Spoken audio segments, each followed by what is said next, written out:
موعد مباراة الأهلي القادمة أمام المقاولون العرب بالدوري المصري والقناة الناقلة وملعب المباراة. في البداية متابعينا الكرام ما تنسوش تدعمونا بلايك للفيديو والاشتراك بالقناة وتفعيل زر الجرس.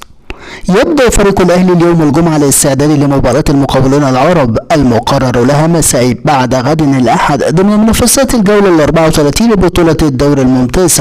وأغلق الجهاز الفني ملف مباراة القمة التي أقيمت أمس الخميس في الدوري، وبدأ الاستعداد لمواجهة المقاولون العرب التي ستشهد مشاركة أكثر من لاعب بديل لرغبة الجهاز الفني في منح الفرصة للبدلاء خلال المباريات المتبقية.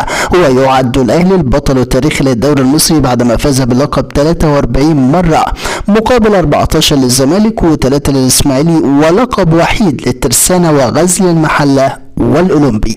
ويدين الأهلي بالفضل في هذا الإنجاز لمدربه السويسري مارسيل كولر الذي عاد هيكلة فريق الكرة ونجح في تحقيق العلامة الكاملة بكل البطولات التي شارك فيها باستثناء كأس العالم للأندية.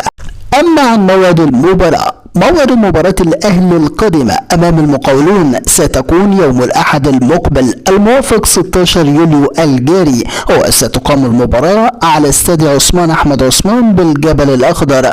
وستنطلق الصافرة بداية المباراة في تمام الساعة 5 مساء بتوقيت الجزائر والمغرب وتونس، 6 مساء بتوقيت فلسطين والأردن وسوريا والسودان ولبنان وليبيا، 7 مساء بتوقيت مصر والسعودية والعراق والكويت وقطر والبحرين واليمن، 8 مساء بتوقيت الإمارات وسلطنة عمان. أما عن القناة الناقلة للمباراة، ستذاع مباراة الأهلي والمقاولون على مجموعة قنوات اون تايم سبورتس المصرية، وستقام المباراة بالتحديد على قناة اون تايم سبورت 1.